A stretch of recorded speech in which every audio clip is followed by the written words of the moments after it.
윤석열 정권의 가장 큰 위협이 된 것은 바로 민주당이 줄기차게 추진한 특검 아니었습니까? 12.3 내란이 일어난 가장 큰 이유가 김건희 특검 때문이 아닙니까? 명태균의 입을 통해 자신들의 치부가 드러날 것이 두려운 나머지 명태균 구속 직후에 비상계엄을 선포한 것 아닙니까? 이번 주 화요일 이재명 대통령께서 마침내 내란 특검, 김건희 특검, 해병대원 특검 등의 3대 특검을 공포하였습니다. 작년부터 이어져 온 기나긴 투쟁의 성과를 마침내 거두었다고 생각합니다. 한편 국회 본연의 기능인 예산심사 기능을 회복한 것도 국회 선진화법 이후 처음 거둔 역사적 성과였습니다. 지난 정권의 부자 감세 민생 포기 예산안을 바로잡고 쌈짓도 쓰듯 증빙도 없이 국회 설명도 없이 집행되던 권력기관의 특활비도 전액 삭감했습니다. 아마 당대표, 원내대표, 예결위원장, 예결위 간사 등 의원들의 지역구 예산 증액을 완전히 포기하고 기한 내에 예결위 심의를 마쳤던 유일한 사례가 아니었나 이렇게 생각합니다. 세법도 예산안도 국회법 범위 안에서 처음으로 의결한 순간이었습니다. 하지만 지난 1년 누가 뭐래도 가장 기억에 남는 일은 당연히 국민과 함께 국민의 명령을 받들어 대한민국을 지켜내고 정권 교체를 이룬 것입니다. 그래서 누가 제 원내대표 임기 1년을 한마디로 표현하라고 한다면 위대한 국민과 함께한 고난의 대장정, 아니 영광의 대장정이라고 말하고 싶습니다.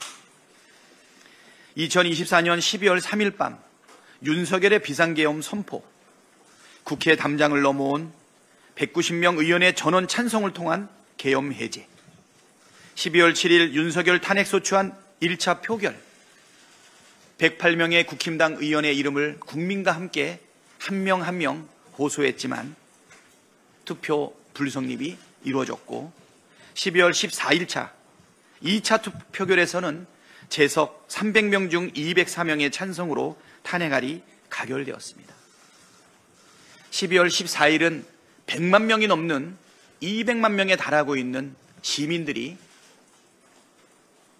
국회를 압박하고 여의도로 진군했던 그 순간은 지금도 감격적입니다.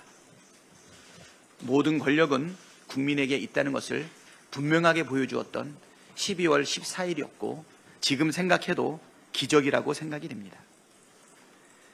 그리고 2025년 1월 15일 내란 사태 43일 만에 내란 속의 윤석열이 체포되었습니다. 한남동 눈밭에서 키세스 특공대 여러분 기억나실 겁니다. 그러나 3월 8일에는 체포 52일 만에 윤석열의 탈옥이 있었습니다.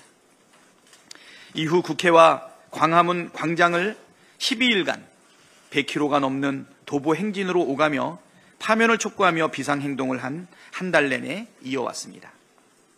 그리고 마침내 내란 사태의 발발 123일째이자 위대한 국민의 빛의 혁명 123일째인 4월 4일 11시 22분에 헌법재판소의 윤석열 파면 선고, 그리고 6월 3일 이재명 대통령 당선까지 저뿐만 아니라 우리 국민의 생애에 최고로 가슴 벅차고 진심으로 영광스러운 시간이었습니다.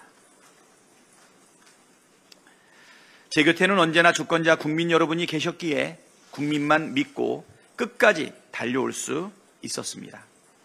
이 역사적인 국민과의 함께한 시간들은 앞으로 제 삶의 지표로 가슴속 깊이 각인될 것입니다.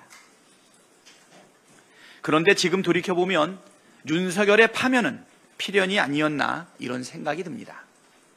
제가 작년 8월 취임 100일 기자 간담회였는데요. 당시 방송사법을 포함해 벌써 19번째 거부권이 행사되던 때였습니다. 그때 제가 이렇게 경고했습니다. 국회가 의결한 법안을 계속 거부하는 것은 국회의 입법권과 헌법의 삼권분립 정신을 정면으로 부정하는 독재 선언이다. 대통령이 계속 국회와 국민을 무시한다면 파국을 맞을 수밖에 없다. 그런데 이 경고가 불과 몇 달 뒤에 현실이 되었습니다.